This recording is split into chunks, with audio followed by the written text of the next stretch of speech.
The courtroom was suffocatingly silent, the kind of silence that carried weight, pressing down on every soul present like an unseen force. The judge's gavel struck the wood with a sharp, decisive crack, sending a chill down David Reynolds' spine. His heart pounded as the word guilty rang through the chamber, sealing his fate. A decorated officer with 15 years of service, David had never imagined he would sit in this seat, not as a witness, not as an enforcer of justice, but as a convicted criminal. Shackled and stripped of his dignity, he could barely breathe as the words of the verdict settled like lead in his chest. He had pleaded his innocence, again and again. The evidence against him had been too convenient, too perfect. Planted, he was sure of it. But the jury had seen only what they were meant to see. Now, his life was over. David clenched his jaw, fighting the numbness that threatened to consume him. But it wasn't the weight of the prison sentence that crushed him the most. It was the realization that he would never see Rex again, his loyal canine partner, the only soul who had never wavered in his faith. From the back of the room, Rex, a powerful German shepherd, sat alert, his intelligent brown eyes locked onto David's face. He didn't understand what was happening, but he sensed something was terribly wrong. The loyal dog, trained to read every flicker of emotion in his handler, could feel the shift, the pain, the fear, the injustice. As the bailiffs moved toward David, preparing to escort him away, he finally spoke. His voice, rough and strained, barely made it through the thick tension in the room. "Your Honor." He swallowed hard, his throat dry. "Before I'm taken away, I have one last request." The judge, an older man with a furrowed brow, studied David for a long, thoughtful moment. 3 minutes, he finally said.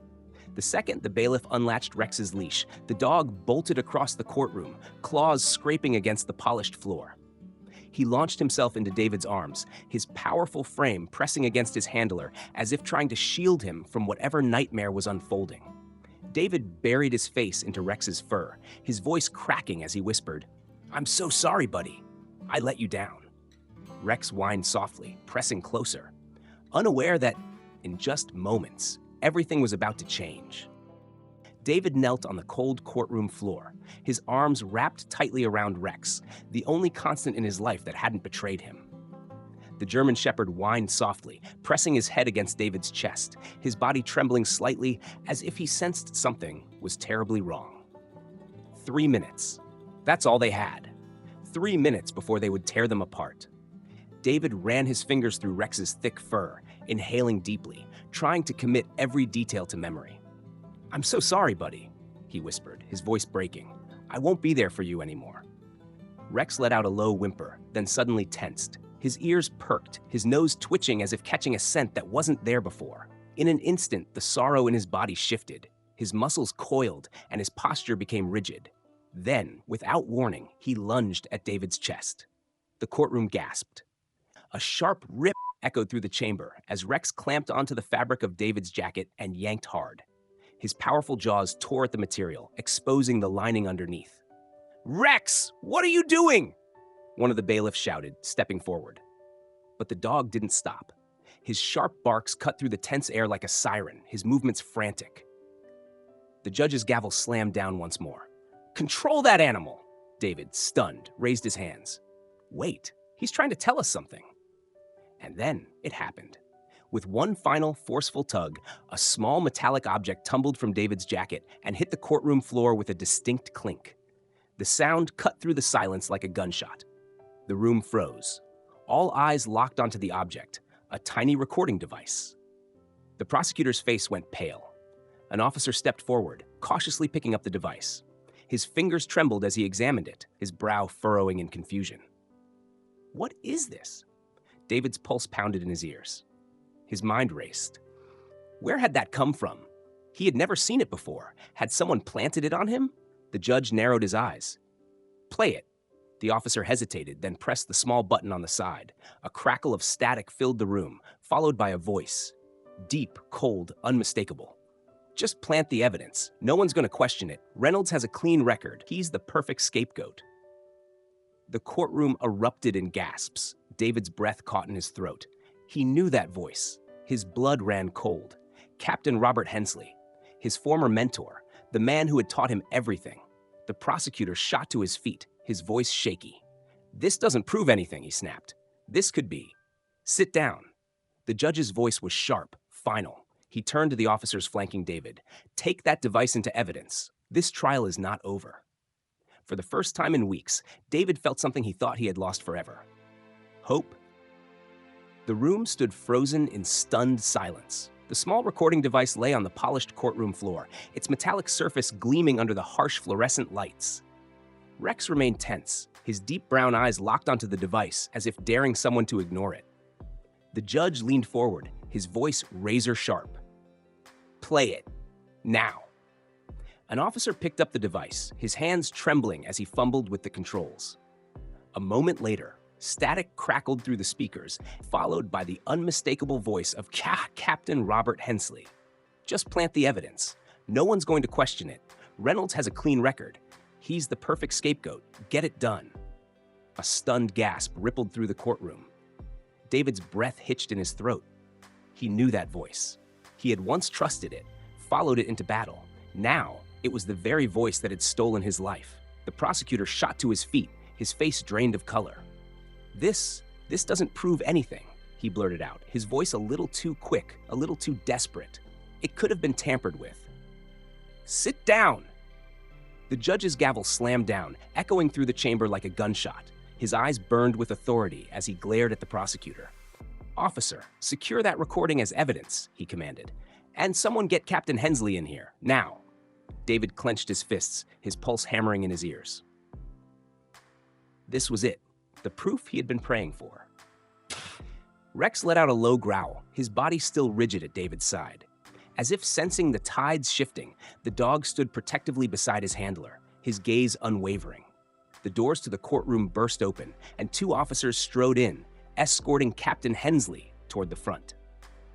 The older man's confident smirk faltered for a split second when he spotted the recording device in the officer's hands. The judge wasted no time. "Captain Hensley, I'd like you to explain this," he said, tapping the recorder on the bench. Hensley scoffed, though his fingers twitched at his sides. "Your Honor, this is absurd," he said, forcing a chuckle. "You can't possibly think." "I don't think," the judge cut him off. "I act on evidence. And this," he gestured toward the recorder, "is evidence of a crime." The tension in the room thickened like a storm gathering strength. "Officers," the judge said, his voice ironclad, "detain Captain Hensley for questioning." David exhaled sharply, barely believing what he was witnessing. As the officers stepped forward, Hensley took a half step back, his face finally betraying a flicker of fear. For the first time in weeks, David felt the weight of injustice begin to lift. The fight wasn't over, but the truth was finally breaking through. The precinct was eerily quiet that evening, save for the occasional shuffle of paperwork and the low hum of fluorescent lights. Laura Mitchell, one of the few officers who still believed in David's innocence, stood outside the K-9 unit's kennels, arms crossed as she watched Rex pace restlessly inside. Something was off. Rex, usually disciplined and composed, was agitated, his ears twitching, his tail flicking in sharp, uneasy motions. Every few seconds, he let out a low, urgent whimper. He wasn't just restless. He was searching. Laura sighed, kneeling beside the cage. "What is it, boy?" she murmured, rubbing his head gently. "You know something, don't you?" At her words, Rex suddenly stiffened, his nose flaring as he pressed himself against the kennel door, sniffing the air. Then, in a flash, he jerked toward her, his powerful snout burying into the fabric of her jacket. Laura flinched. "Whoa, hey, easy, Rex!" But he wasn't listening. He pulled at her sleeve, his sharp eyes flicking toward the hallway. Then, as if making a decision, he barked. Loud, commanding, insistent. Laura's pulse quickened. She had seen this behavior before, not as an officer, but as a handler, when a K-9 detected something hidden, something wrong. Standing swiftly, she grabbed Rex's leash and unlocked the kennel. "All right, buddy, you lead, I'll follow." The moment he was free, Rex took off down the hallway, with his nose low to the ground, weaving past desks and filing cabinets with unshakable purpose. Laura struggled to keep up as he made a beeline for the evidence storage room, his growls growing deeper with every step. He stopped at a row of lockers, his nose pressed firmly against the lower compartment of one Reynolds. Laura's heart pounded. She fumbled for the key, her hands trembling as she unlocked the compartment and pulled the door open. There, beneath a neatly folded uniform, lay an unmarked envelope. Her breath hitched as she reached inside and pulled it free, carefully opening the flap. Inside were grainy photographs. At first glance, they seemed harmless, just two men standing in a parking lot. But when she looked closer, her stomach twisted. One of them was Captain Robert Hensley, the other, a known crime boss. Behind the photos, a document detailed a series of illicit payments, money exchanged in secret, tying Hensley to fabricated charges. Laura's hands tightened around the papers as she exhaled sharply, realization dawning. She knelt beside Rex, running a hand over his fur. "You just found the smoking gun, boy." Rex let out a deep huff, his tail wagging once. The case against David was about to take a drastic turn. Laura sat in the dimly lit evidence room, her fingers tightening around the envelope as the weight of what she had just uncovered sank in. The photographs, the payment records, this wasn't just proof of Captain Hensley's corruption. It was evidence of something much bigger. Across from her, the judge reviewed the documents in silence, his face growing darker with every page he turned. When he finally looked up, his expression was grim. "This isn't just about David Reynolds," he said slowly. "This implicates multiple officers, and someone much higher up is pulling the strings." Laura swallowed hard, her mind racing. "It all ties back to one name," she said, tapping a document. "AR." The judge exhaled deeply. "And we have no idea who that is." A knock at the door made them both jump. An officer stepped inside, his face pale. "Sir, we've just received a report. Captain Hensley, he's missing." Laura's blood ran cold. Missing? Or running? She exchanged a look with the judge, knowing exactly what this meant. Someone had tipped him off. Without hesitation, she grabbed her radio. "This is Officer Mitchell. I need all available units on high alert. Captain Hensley is a fugitive." Static crackled, then a voice came through. "Copy that. Be advised, his car was found abandoned near the West Dockyards. No sign of him." Laura's pulse pounded. He was covering his tracks. She turned to the judge. "If he's running, that means we're getting close. We need to dig deeper before anyone else disappears." The judge nodded. "Start with the officers who testified against David. If Hensley set him up, he didn't do it alone." Determined, Laura hurried out of the room, Rex trotting beside her. She knew exactly where to start. Half an hour later, she sat across from Detective Sam Harris, one of the men who had testified against David in court. The older officer looked visibly uneasy, his fingers tapping anxiously on the desk. "You lied under oath," Laura said bluntly. Harris's eyes darted to the side. "I don't know what you're talking about." Rex let out a low, warning growl. Harris swallowed hard. "We have proof," Laura pressed. "You helped frame Reynolds. But here's the thing. You were just a pawn, weren't you?" Silence. Then, finally, Harris exhaled sharply, rubbing a hand over his face. "You don't understand," he muttered. "This goes deeper than you think. If I talk, I won't be the only one who disappears." Laura leaned forward, her voice cold. "You talk now, or you go down with them." Harris hesitated. Then, with a resigned nod, he started to speak, and the truth began to unravel. The precinct was nearly empty by the time Laura locked the final piece of evidence in the secure file room. Outside, the city streets were bathed in the eerie glow of flickering streetlights. The weight of the case pressed heavy on her shoulders. They were getting close. Too close. Rex paced restlessly beside her, ears twitching at the faintest noise. His instincts had been razor-sharp ever since the case began unraveling, and tonight was no exception. Laura's phone buzzed. A text. "You're digging too deep. Stop now, or you'll regret it." A chill ran down her spine. She looked around the dimly lit hallway, suddenly feeling exposed. Rex let out a low growl. She turned on her heel, gripping his leash tighter as she made her way toward the back exit.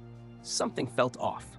The hair on the back of her neck stood up, an instinct honed from years on the force. She quickened her pace.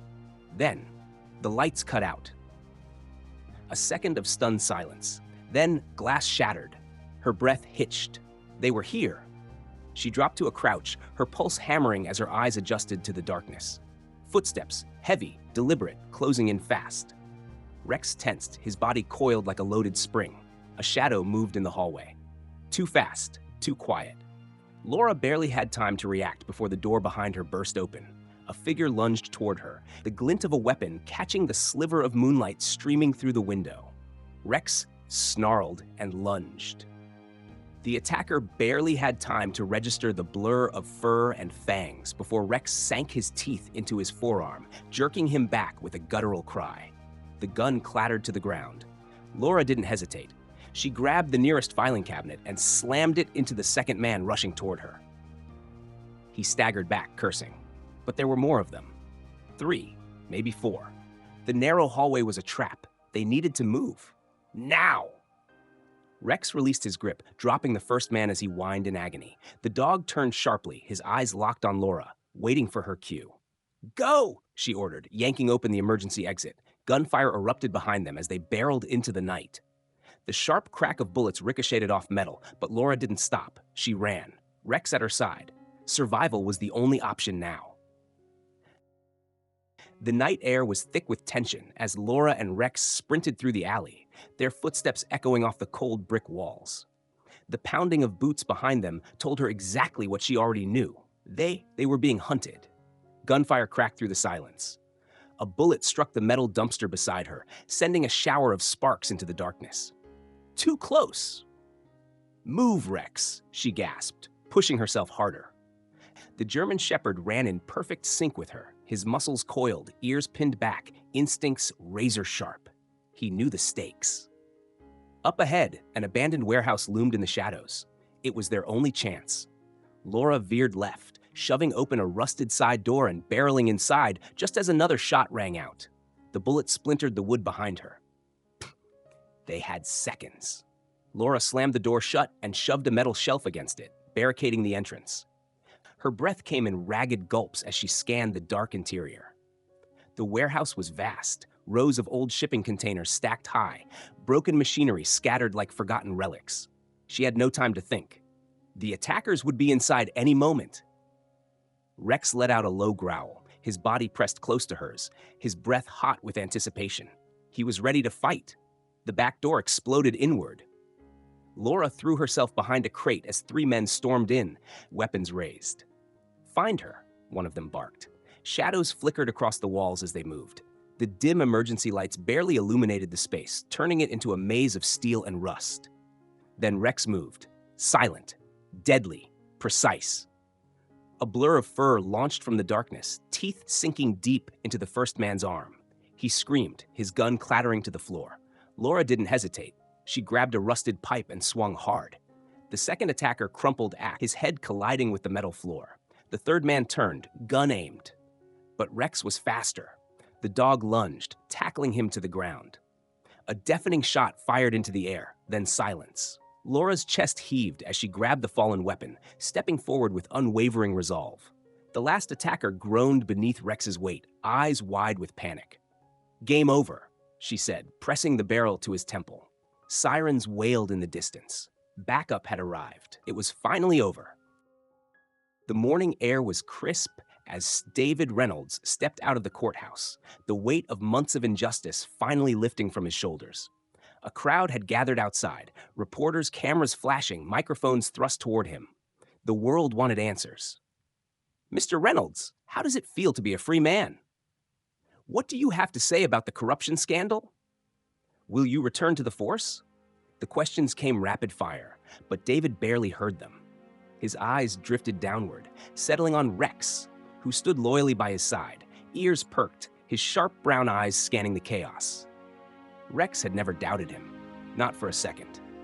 David took a slow breath, his chest tightening with emotion. The past few weeks had been a relentless battle, one that nearly cost him his life. But justice had finally prevailed. Hensley was in handcuffs, along with half a dozen corrupt officers.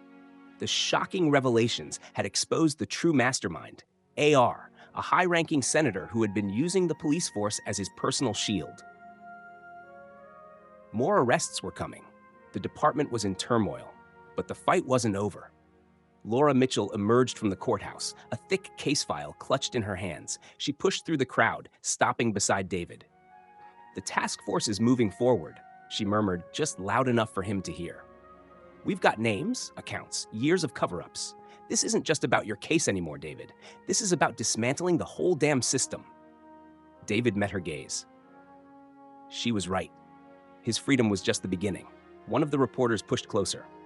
David, now that your name has been cleared, what's next? For a moment, he didn't answer. He simply reached down, running a hand over Rex's thick fur. The dog looked up at him, unwavering. Through everything, the betrayal, the lies, the threats, Rex had been the only constant, the one partner who never lost faith. David straightened, his voice firm. I didn't fight this battle for myself, he said. I fought it for every honest officer who was silenced, for every innocent person who's been framed. And I'm not done. A hush fell over the crowd. Laura gave a small nod, understanding passing between them. The battle wasn't over. It was only just beginning. That evening, as David stood on his porch, watching the sun dip below the horizon, Rex rested at his feet, finally at peace. For the first time in months, so was David.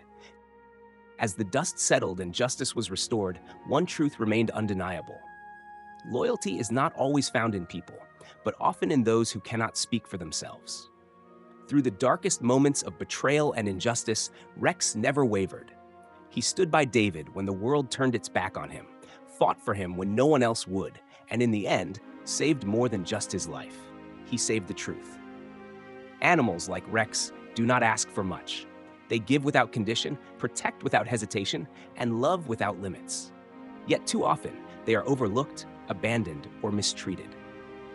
This story is more than just a fight for justice. It is a reminder that we owe them the same loyalty and devotion they so freely give to us. Nature, too, speaks in ways we rarely listen to.